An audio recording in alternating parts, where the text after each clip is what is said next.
The British Broadcasting Corporation, the BBC, is often viewed as a global symbol of trustworthy journalism. It's one of the world's oldest media organizations. But recently, the BBC has faced a massive leadership crisis described as its biggest in decades. In November 2025, two of its top leaders, Director General Tim Davie and BBC News CEO Deborah Turness, suddenly quit. Why did two experienced leaders walk away at the same time? The entire crisis was sparked by a single, misleadingly edited video clip about former US President Donald Trump. This single mistake quickly led to claims of bias, huge internal fights, and a $1 billion lawsuit threat. The immediate spark was a Panorama documentary called Trump, A Second Chance, which aired in October 2024. It covered Donald Trump's speech from 6 January 2021, just before his supporters stormed the US Capitol. Critics pointed out the program contained a misleading edit. The producers took lines from two different sections of Trump's speech that were originally more than 50 minutes apart and spliced them together. The edited clip showed Trump saying, "We're going to walk down to the Capitol, and I'll be there with you. And we fight. We fight like hell." The key problem? The edit ignored or removed parts where Trump actually called on his supporters to protest peacefully and patriotically.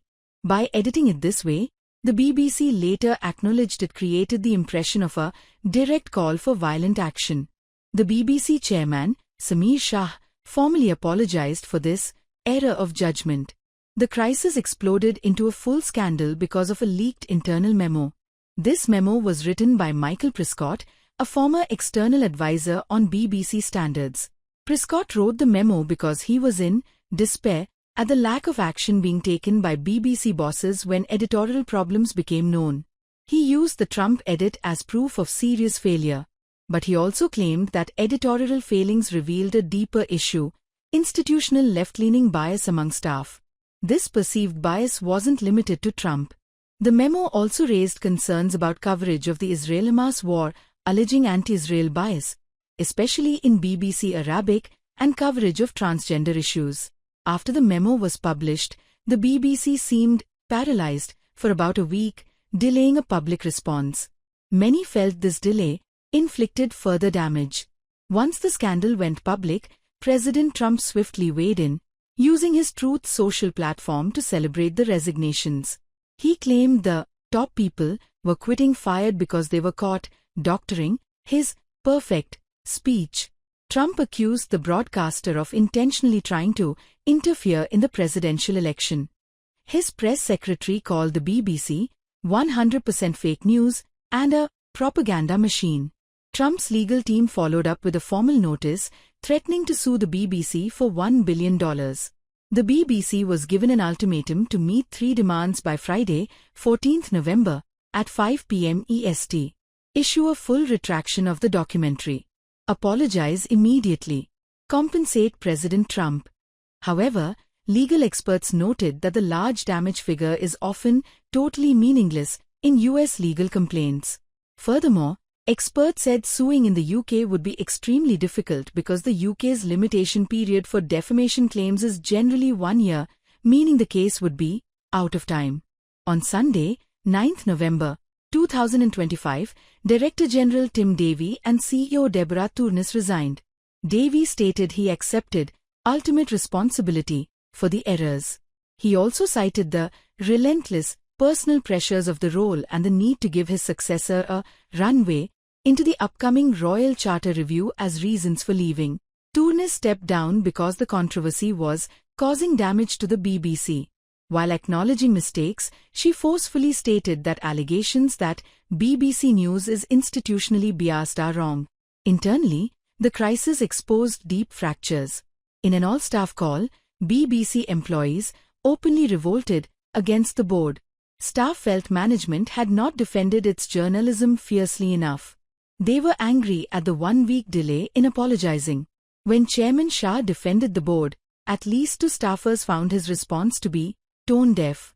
A major source of anger focused on Sir Robbie Gibb.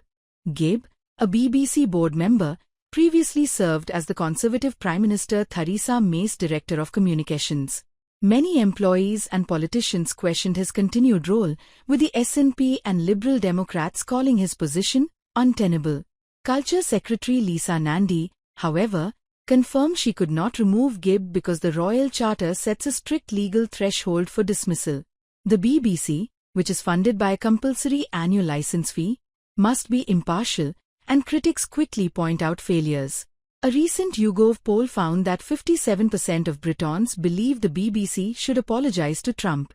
Culture Secretary Lisa Nandy stepped in to defend the institution in Parliament, calling the BBC essential to this country and a light on the hill.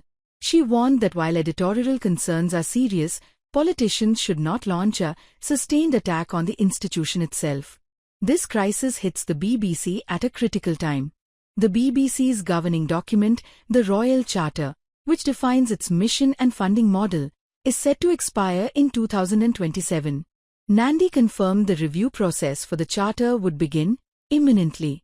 The BBC board wants to move quickly to find a new Director General who can lead the organisation through the turbulence and the Charter review.